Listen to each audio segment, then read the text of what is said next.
15 নয় 17 অক্টোবর সই হবে জুলাই সনদ। জনসাধারণের অংশ নেওয়ার সুবিধায় ছুটির দিনে আয়োজনের সিদ্ধান্ত কমিশনের।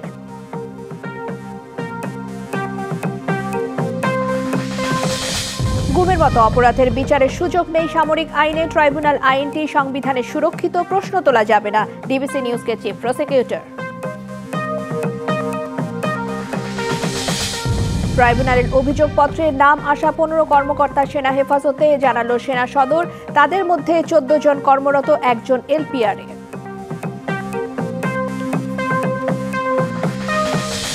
প্রধান উপদেষ্টা সহ অন্তর্বর্তী সরকারকে নির্বাচনে নিরপেক্ষ থাকার আহ্বান মির্জা ফখরুলের। উপদেষ্টাদের কোনো রাজনৈতিক দলের প্রতি পক্ষপাতিত্ব কাম্য নয়।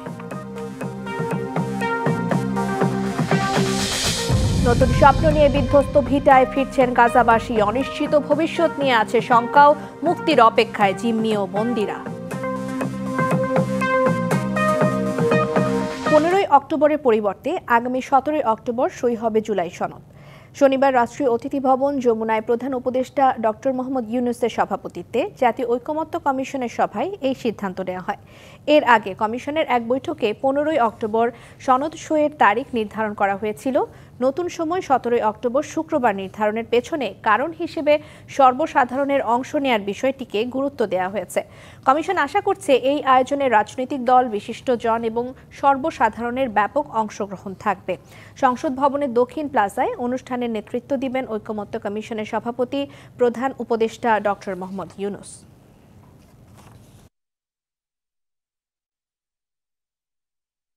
আন্তর্জাতিক অপরাধ ট্রাইব্যুনালের অভিযোগপত্রে নাম আসা 15 কর্মকর্তা সেনা হেফাজতে আছেন।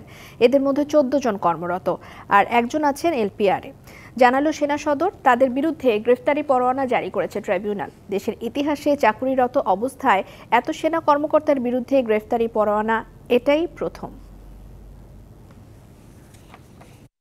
কর্তাদের বিরুদ্ধে গ্রেপ্তারি পরোয়ানা নিয়ে অবস্থান ব্যাখ্যা করতে শনিবার বিকেলে সেনানিবাসে ব্রিফিংয়ের আয়োজন করে সেনা সদর। জানানো হয়, মানবতা বিরোধী অপরাধের অভিযোগে সাবেক ও বর্তমান 25 সেনা কর্মকর্তার বিরুদ্ধে গ্রেপ্তারি পরোয়ানা জারি করেছে আন্তর্জাতিক অপরাধ ট্রাইব্যুনাল। তবে ওয়ারেন্টের কপি হাতে পাননি সেনা সদর। ওয়ারেন্ট আমরা এখনো আমাদের হস্তগত হয়নি। 25 জনের মধ্যে 9 জন অবসরপ্রাপ্ত, একজন এলপিআর সহ চাকরিরত 15 জন। 8 অক্টোবরের পরেই 15 জনকে সেনা হেফাজতে রাখা হয়েছে। মেজর জেনারেল কোভিড না জানিয়ে ছুটিতে গেছেন বলে ব্রিফিংয়ে জানানো হয়। 9 তারিখ সকালে উনি বাসা থেকে বের হয়েছিলেন একটা আইনজীবী আইনের সাথে আইন পরামর্শ নেওয়ার জন্য, কিন্তু অদ্যাবধি উনি বাসায় আর ফেরত আসেননি এবং আর তার সাথে মোবাইলেও যোগাযোগ করতে পারছেন না। তখন তাকে আমরা একটা ডিক্লারেশন দিই, আমরা বলি AWOL, মানে absent without leave. This is something illegal leave অথবা ইলিগাল অ্যাবসেন্ট। মানবতা বিরোধী অপরাধে অভিযুক্ত হলে সঙ্গে সঙ্গে তিনি চাকরি থেকে বরখাস্ত হবেন। সাংবিধানিক রাইট, হিউম্যান রাইটস, সে যদি ডিসচার্জ হয়ে যায় তাহলে he will again qualify to hold any public office. হেফাজতে থাকাদের ট্রাইব্যুনালে হস্তান্তর করা হবে কিনা এমন প্রশ্নে জানানো হয়, ট্রাইব্যুনালের ব্যাখ্যা পাওয়ার পর আইনগতভাবে ব্যবস্থা নেওয়া হবে। তো তার হাতে অপশন আছে, সে পুলিশের কাছে যেতে পারে, কোর্টে যেতে পারে। আমরা বলেছি, তুমি যদি আমাদের হেফাজতে থাকতে চাও, we can also give you security of your stay. তবে সেনাবাহিনীর কিছু কর্মকর্তা কর্মচারী যদি অন্য কোথাও যেয়ে যদি ভুলভ্রান্তি করে থাকে, অবশ্যই বলেছি, ইনসাফ ইজ নাম্বার 1। ইনসাফের সাথে কোনো কম্প্রোমাইজ হবে না। ব্রিফিংয়ে জানানো হয়, যারা গুম হয়েছেন তাদের এবং তাদের পরিবারের প্রতি সহানুভূতিশীল সেনাবাহিনী। যারা গুম হয়েছে, যারা গুমের শিকার হয়েছেন, এই পরিবারের প্রতি আমাদের সকলের সহানুভূতি, দোয়া, সকল কিছু আছে। ইকবাল অনিক, ডিবিসি নিউজ, ঢাকা।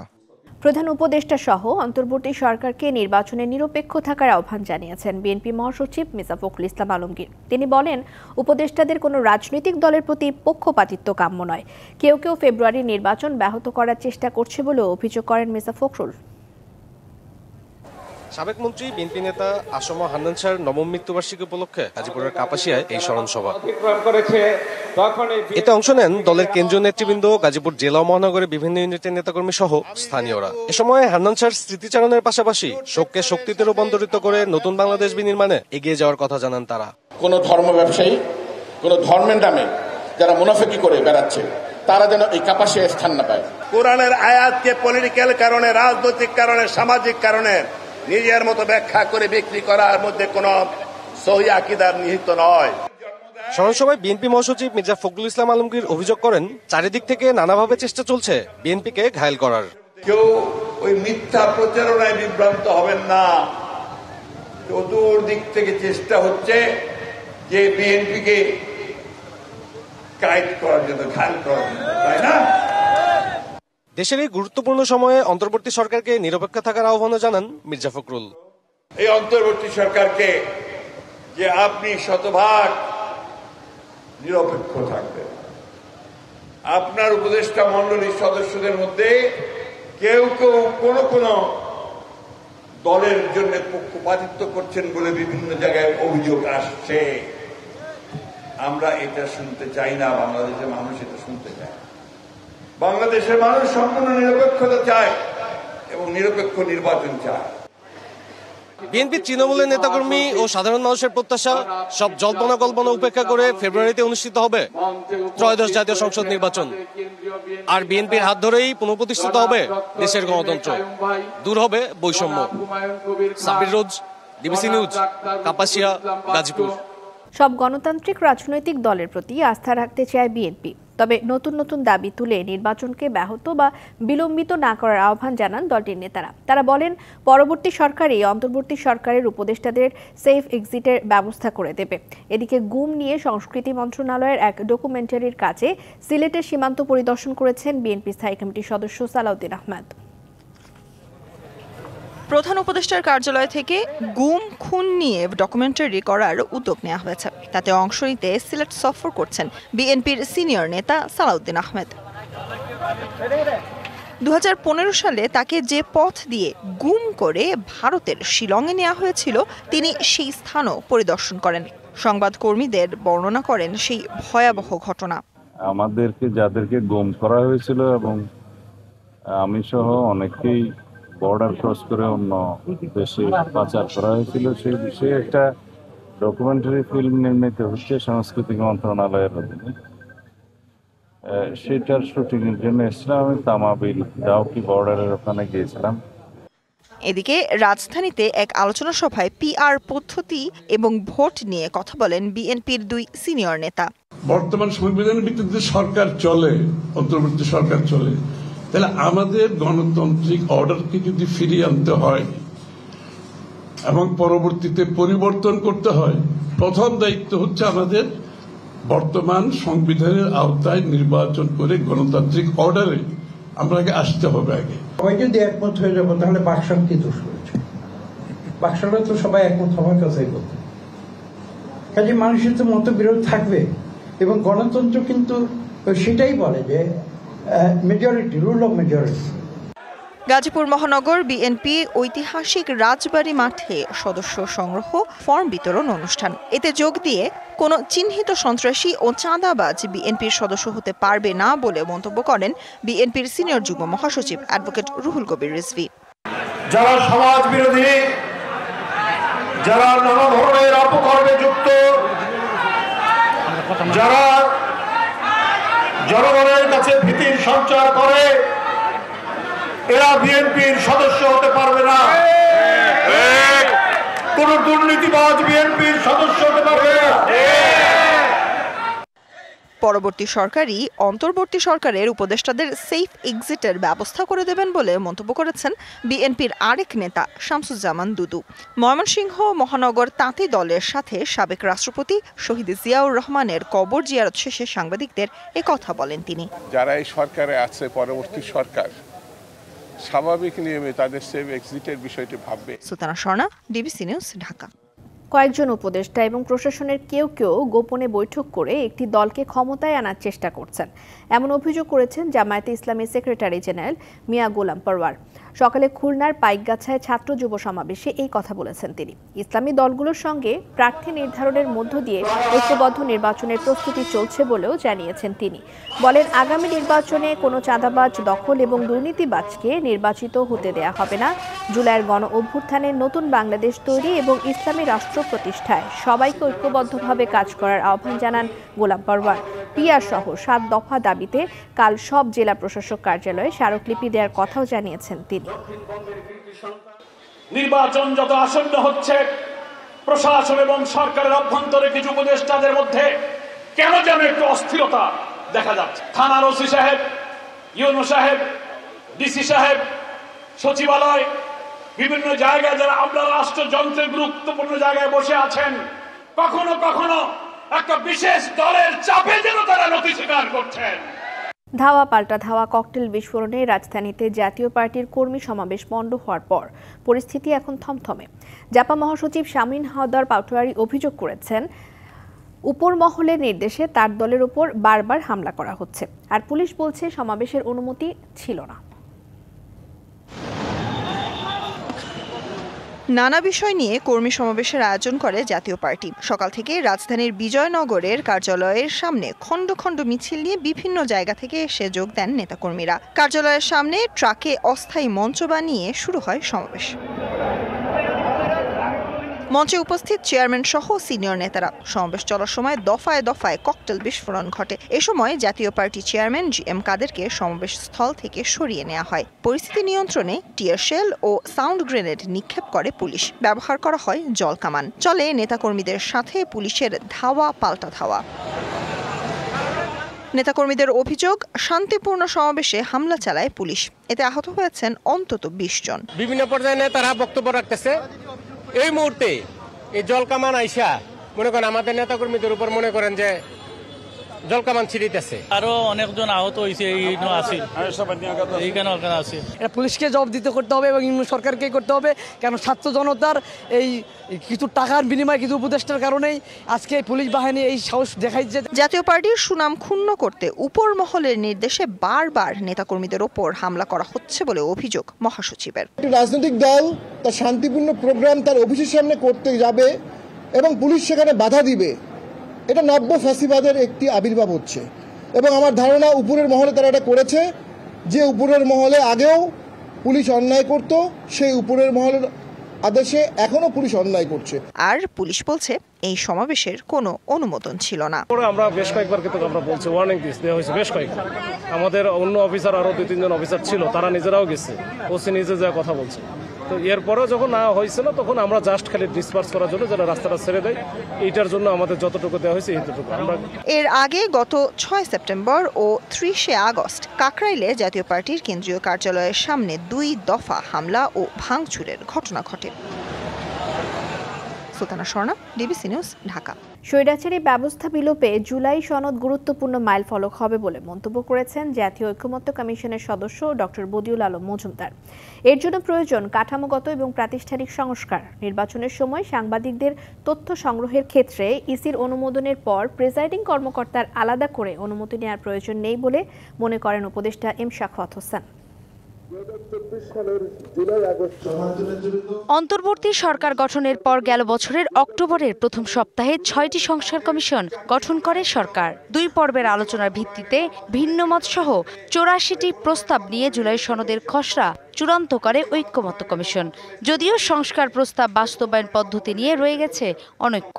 জুলাই সনদ বাস্তবায়ন কি চ্যালেঞ্জের মুখে পড়বে কিনা সেটি কিন্তু আমাদের কাছে বড় একটা। এমন বাস্তবতায় শনিবার বিএফডিসিতে ডিবেট ফর ডেমোক্রেসি আয়োজিত ছায়া সংসদে যোগ দেন জাতীয় ঐকমত্য কমিশনের সদস্য ডক্টর বদিউল আলম মজুমদার। বলেন, জুলাই সনদ বাস্তবায়ন না হলে আবারও ফিরে আসবে স্বৈরশাসন। সেই সুপারিশগুলো বিবেচনায় নিয়ে একই সাথে দলগুলোর মতামত বিবেচনায় নিয়ে আমরা সুপারিশ দেব। তবে ফেব্রুয়ারির নির্বাচনের পর গণতান্ত্রিক সরকার বাকি সংস্কার বাস্তবায়ন করবে বলে মনে করেন তিনি। এখন যে সংস্কারগুলো হচ্ছে এবং যেই আমাদের গণভোটের সম্ভাবনা দেখা দিয়েছে, আমি আশা করি যে আমাদের যেই রাজনৈতিক দলগুলো যেই ঐক্যমত্য সৃষ্টি হয়েছে জুলাই জাতীয় সনদ স্বাক্ষর করবে এবং এর ফলে একটা গণভোট হবে। গণভোটের মাধ্যমে জনগণের সম্মতি অর্জন করবে, সম্মতি অর্জিত হবে। এদিকে ডেইলি স্টার ভবনে বিজেসি ও আরএফইডির আয়োজিত মতবিনিময় সভায় কথা বলেন শ্রম উপদেষ্টা এম শাখাওয়াত হোসেন। বলেন, ইসির অনুমোদন না থাকায় ভোট কেন্দ্রে প্রবেশের ক্ষেত্রে গণমাধ্যম কর্মীদের আলাদা করে প্রিজাইডিং অফিসারের অনুমতি নেওয়ার প্রয়োজন নেই। ভোট কেন্দ্র এক জিনিস, ভোট কক্ষ আরেক জিনিস। ভোট কেন্দ্রে প্রবেশের কোনো বাধা থাকা উচিত নয়, কারণ ভোট কেন্দ্রে বোঝা যায় যে ইলেকশনটি কেমন হচ্ছে বা ভোট নেওয়াটা কেমন হচ্ছে। ভোট কক্ষে যেতে হয় না। যদি ভোট কেন্দ্রকে আপনারা প্রপারলি কভার করেন তাহলে হতে পারে। গণমাধ্যমকে স্বাধীনভাবে কাজ করার সুযোগ না দিলে অবাধ ও সুষ্ঠু নির্বাচনের আকাঙ্ক্ষা বাস্তবায়ন সম্ভব নয় বলে মনে করেন এই উপদেষ্টা। যে ইলেকশন কমিশন যদি একটা ফ্রি ফেয়ার ইলেকশন করাতে চায়, they have to take your help. Nupur Mahmud, DBC news, Dhaka. ফেব্রুয়ারিতে ত্রয়োদশ জাতীয় সংসদ নির্বাচন, সারা দেশ প্রস্তুত হচ্ছে একটি অবাধ, সুষ্ঠু এবং গ্রহণযোগ্য নির্বাচনের জন্য। কি ভাবছেন সাধারণ মানুষ থেকে শুরু করে আগামী জনপ্রতিনিধিরা? সে কথা জানাতে ডিবিসি নিউজের ইলেকশন এক্সপ্রেস ছুটে যাবে সব সংসদীয় আসনে। এখন রয়েছে সংসদীয় আসন 49, নওগাঁ 4। সিএসআরএম ডিবিসি ইলেকশন এক্সপ্রেসে আমরা আছি নওগাঁ 4-এ, নওগাঁ 4 মান্দা উপজেলা। আমি আগেই জানিয়ে রেখেছি যে মান্দা উপজেলা অনেক বড়, 14টি ইউনিয়ন। এখানে জনসংখ্যা প্রায় 4 লাখের বেশি এবং ভোটার 3,19,000, বিশাল ব্যাপক সংখ্যক ভোটার। এখানে নারী ভোটার পুরুষের থেকে বেশি। তো এই মুহূর্তে আমার সাথে যুক্ত আছেন এখানকার মান্দা উপজেলার সভাপতি এম এ মতিন। আপনাকে স্বাগত জানাচ্ছি সিএসআরএম ডিবিসি ইলেকশন এক্সপ্রেসে। তো আপনার বিপুল সংখ্যক ভোটার, আপনি সম্ভাব্য প্রার্থী, তো আপনি কিভাবে তাদের কাছে যাবেন, আপনার কি পরিকল্পনা? ধন্যবাদ আপনাকে এবং জনপ্রিয় টিভি চ্যানেল ডিবিসি নিউজ এর সাথে সম্পৃক্ত সকলকে ধন্যবাদ জানাচ্ছি। এবং আজকের এই অনুষ্ঠানের মাধ্যমে আমি আমার আবেগের সাথে, অনুভূতির সাথে মিশে থাকা এই মান্দা উপজেলা, আমার এই প্রিয় জন্মভূমির সর্বস্তরের জনগণকে জানাচ্ছি আন্তরিক শুভেচ্ছা এবং সালাম। আপনি যে প্রশ্নটি করেছেন, আমি একজন রাজনৈতিক কর্মী। স্বাভাবিকভাবে বাংলাদেশ জাতীয়তাবাদী দল অর্থাৎ বিএনপি সকল সময় শহীদ রাষ্ট্রপতি জিয়াউর রহমান যখন থেকে এই রাষ্ট্রের পরিচালনার দায়িত্বভার গ্রহণ করেছেন, তখন থেকে অদ্যাবধি জনপ্রিয়তার সাথে রাজনৈতিক অঙ্গনে রয়েছেন। সকল গণতান্ত্রিক আন্দোলনে সক্রিয় ভূমিকা পালন করেছে। এই জন্য এখন বাংলাদেশের সর্বোচ্চ জনপ্রিয় একটি সংগঠনের নাম বাংলাদেশ জাতীয়তাবাদী দল।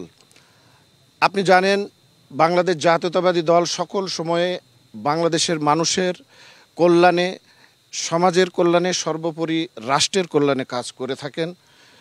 সেই কারণে আমি মনে করি একজন রাজনৈতিক কর্মী হিসাবে, এই বিএনপির একজন কর্মী হিসাবে মনে করি দলের যে জনপ্রিয়তা রয়েছে বর্তমানে, সেই জনপ্রিয়তা আকাশচুম্বী জনপ্রিয়তা।